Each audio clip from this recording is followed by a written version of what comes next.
8월 3일 화요일 말씀으로 여는 행복한 하루. 오늘 우리에게 주시는 하나님 말씀은 사사기 1장 1절에서 10절의 말씀이 되겠습니다. 여러분, 짝퉁이란 단어 모두 아시죠? 이 단어는 원래 속어로 쓰였는데 이제 표준어가 돼서 국립국어원 표준 대사전에 당당히 들어갔습니다. 이 짝퉁의 좀 더 고상한 표현으로는 모조품이라는 그런 단어가 있습니다. 예전에는 조금 고급스럽고 완곡한 표현으로 이미테이션이다 라고 표현을 했고요.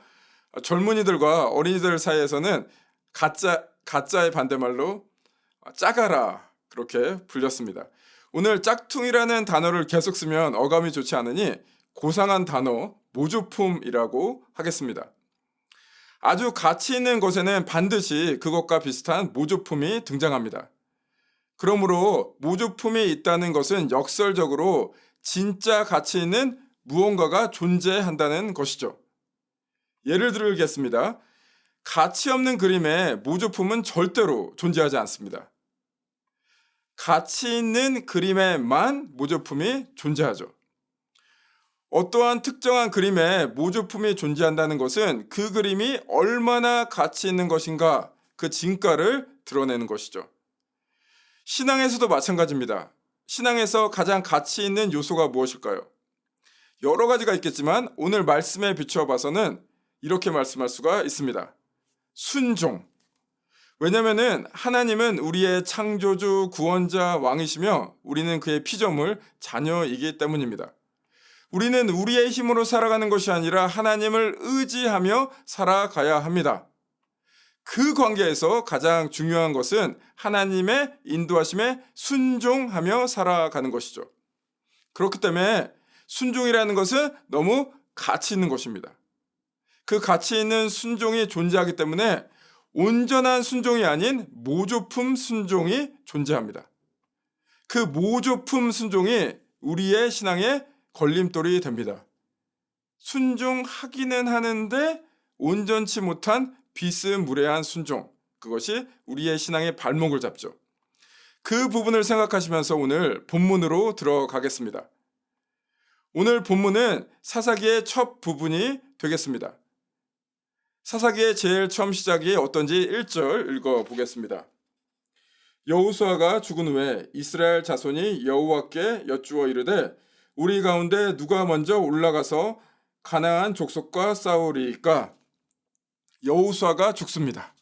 이것은 상징적으로 이제 새로운 시대가 열렸다라고 이야기를 하는 것입니다. 이제 가나안 정복을 위해 하나님께 부름받고 하나님의 그 명령에 순종하며 살았던 리더 여호수아는 사라지고 새로운 리더십, 새로운 방향이 필요한 시점이 왔습니다. 이 새로운 시대에 사사기를 읽고 있는 청중들은, 사사기를 듣고 있는 청년들은 여호수아에 이어서 사사기에서도 승리의 소식이 이어지길 기대하고 있습니다. 그러나 사사기는 여호수아처럼 승리의 소식으로 채워져 있지 않습니다.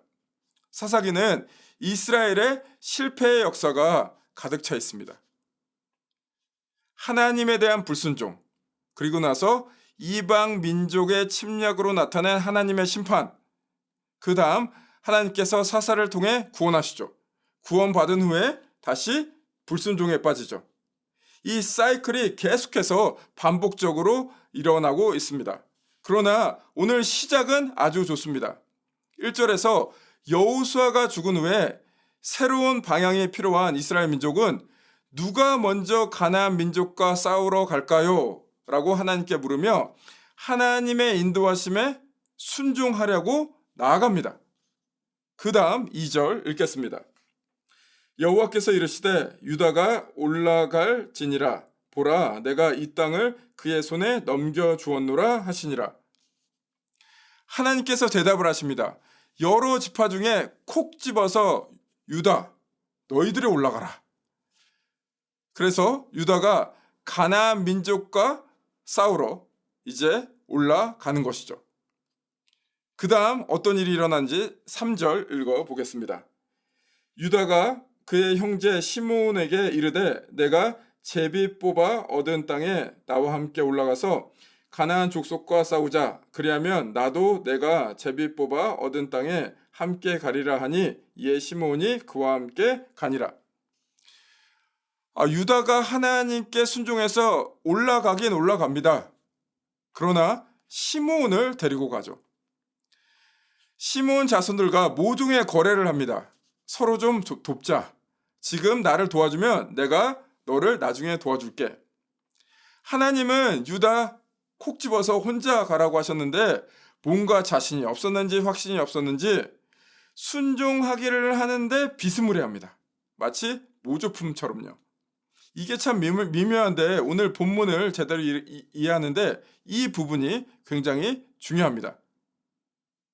그리고 나서 이제 유다가 전쟁에서 승리를 합니다. 가나안 족속, 브리스 족속을 물리치죠. 그리고 나서 베색이라는 곳으로 가서 싸웁니다. 베색은 지명이고요. 아도니 베색이란 베색의 통치자입니다. 베색에 가서 전쟁을 하다가 베색을 통치하는 그 아도니 베색을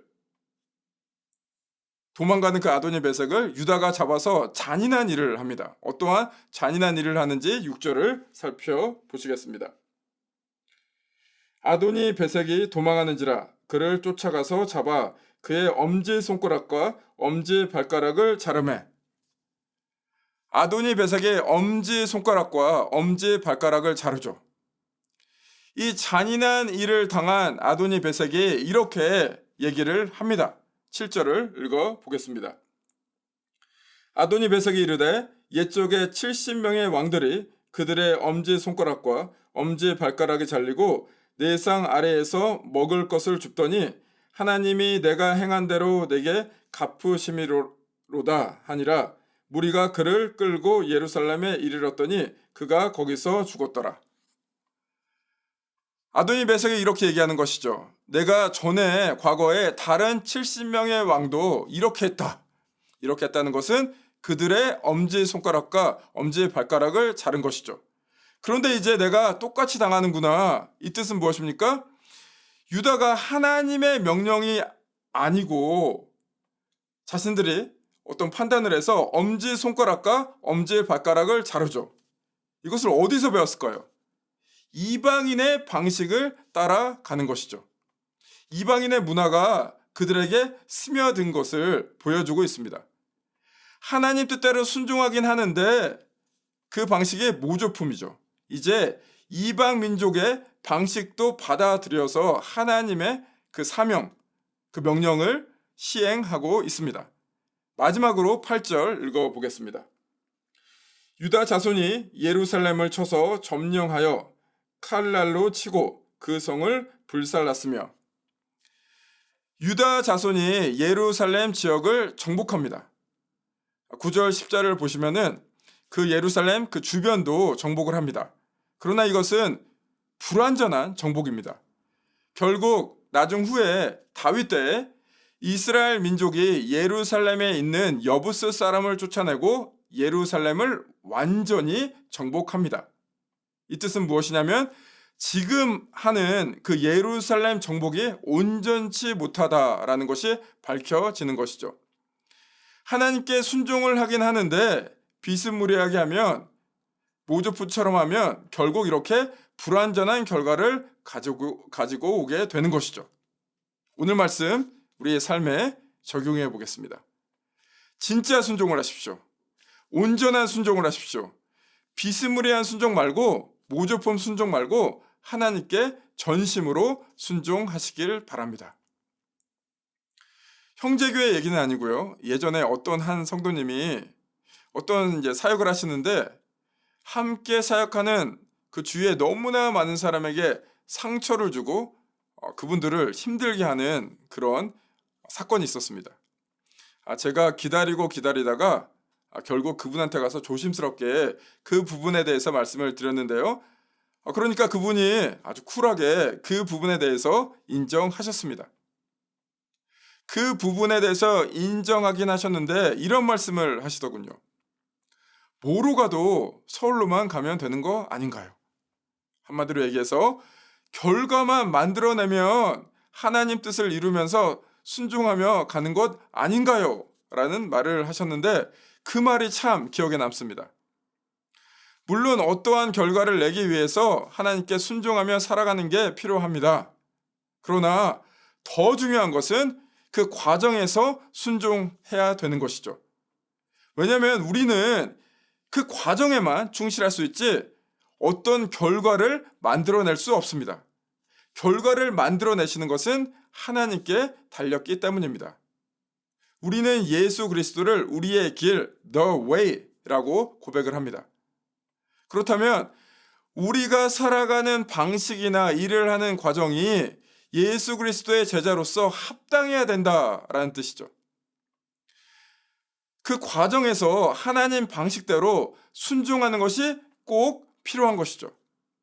오늘 이스라엘 민족, 유다 자손은 하나님께 질문하며 들으려 합니다. 순종하려 합니다.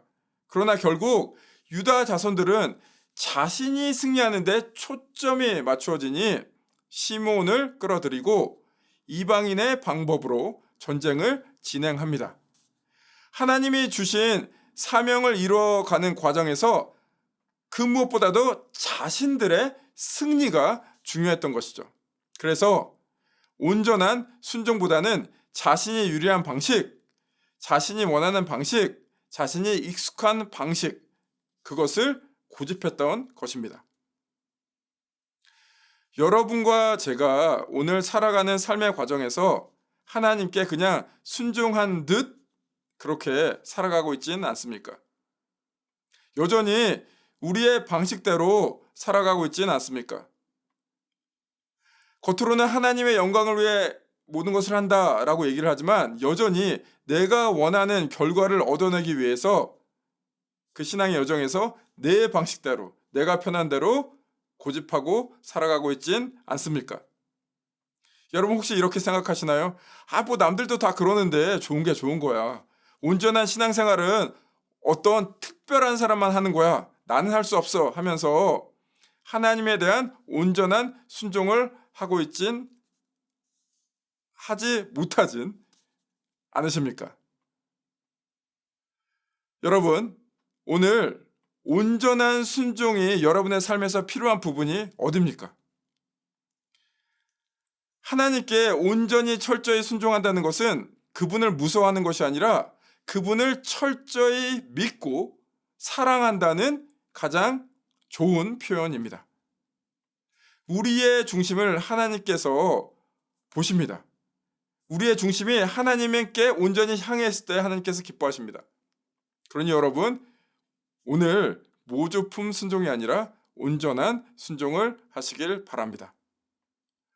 오늘 여러분이 진정으로 순종할 그 부분 묵상하시고 생각하시고 오늘부터 그렇게 전심으로 순종하겠다 결심하시길 바랍니다.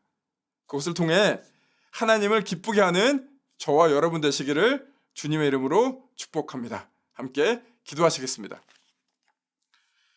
주님, 이 시간 주님만을 바라보며 주님의 인도하심에 우리가 순종하기 간절히 소망합니다.